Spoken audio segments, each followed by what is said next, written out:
age of exploration, some historians say the first European to step foot on Vancouver Island was James Cook, a British navigator of the 18th century. Cook happened upon Vancouver Island while searching for the Northwest Passage that connected the Atlantic and Pacific Oceans. In the spring of 1778, Cook arrived at what is known today as Friendly Cove in Nootka Sound, an inlet on the Midwestern coast of Vancouver Island. He and his crew explored the area, prepared for ships, and traded with the local indigenous people for otter furs. This marks the beginning of the fur trade in the Pacific Northwest, which would reshape Canadian history.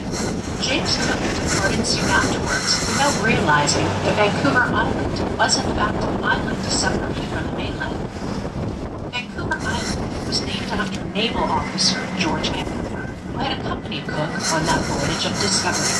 Decades later, Vancouver came back to map the area. During his 4-year survey of America's Northwest coast, he finally realized that this was an island when he sailed all the way around it. He surveyed Vancouver Island's inlets and channels, doing such a good job that many of his measurements have stood the test of time and are still used today. See all the logs along the beach?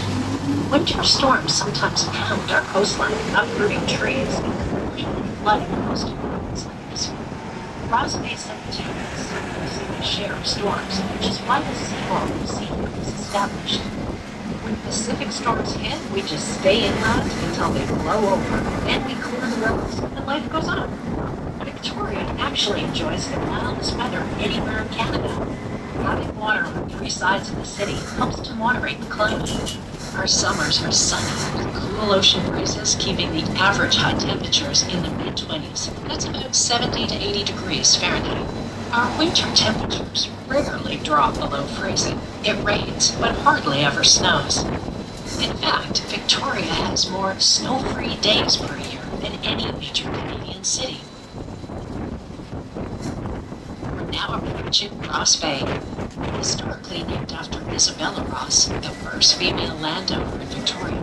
The area is now a beautiful walking place. To your right is Ross Bay Cemetery.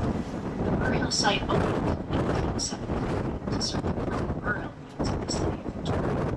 The cemetery features many historical BC figures, including Sir James Douglas, Grandeur Castle's Robert Bunsmere, and Alan Carr. This historic area features a wide including endangered area tree. Because of its location right along the seashore, a seawall was built in 1990 to protect the cemetery from erosion due to the relentless waves from Ross Bay. British Columbia's first governor, Sir James Douglas of the Hudson's Bay Company, first landed on the point back in 1842. He found it covered in red clover and so named it Clover Point. Before the area existed, it's one of the many elongated defensive village sites.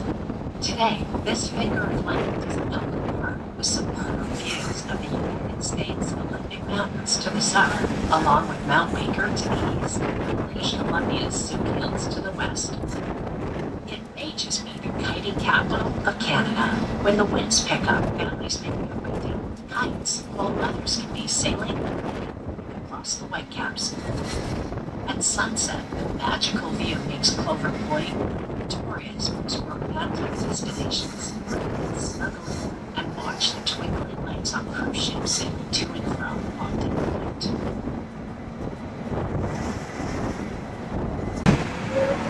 We will soon stop in Kirk Street Village on the eastern side of Beacon Park.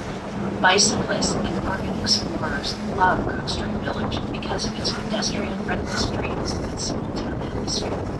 Century-old homes just shade the sidewalks, and the comfortable houses, large front porches, capture the heritage and neighborhood charms of old Victoria. Did you know Victoria has the most various party around any city in Canada? Find many of them here, part of Kirk Street Village. High-quality local food is right in our city's healthy lifestyle and friendly social scene. Tourists and locals alike gather in Cook Street Village for coffee or a relaxing meal, and they are spoiled with choice. This is true for shopping too.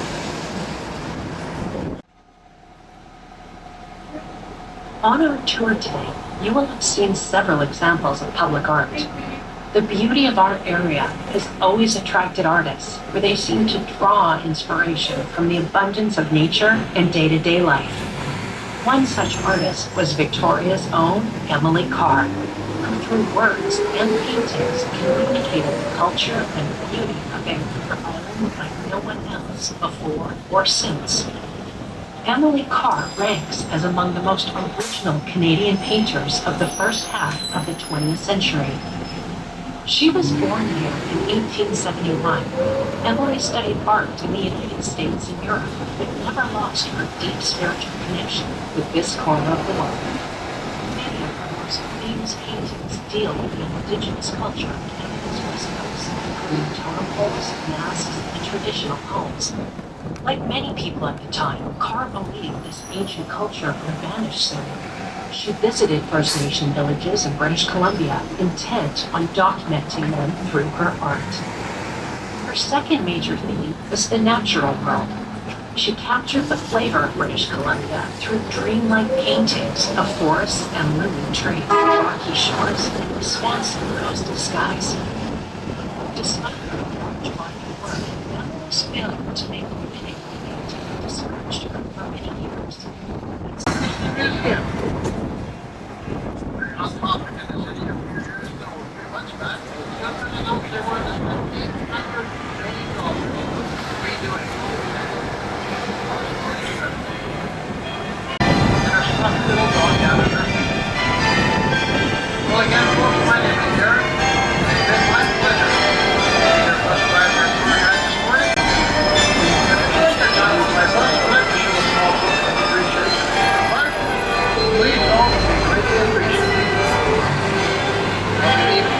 Very shortly. If you want to stick around with me, you're more than welcome to do so. Man is not supposed to be there. I won't take his head in and on. Not a teenager.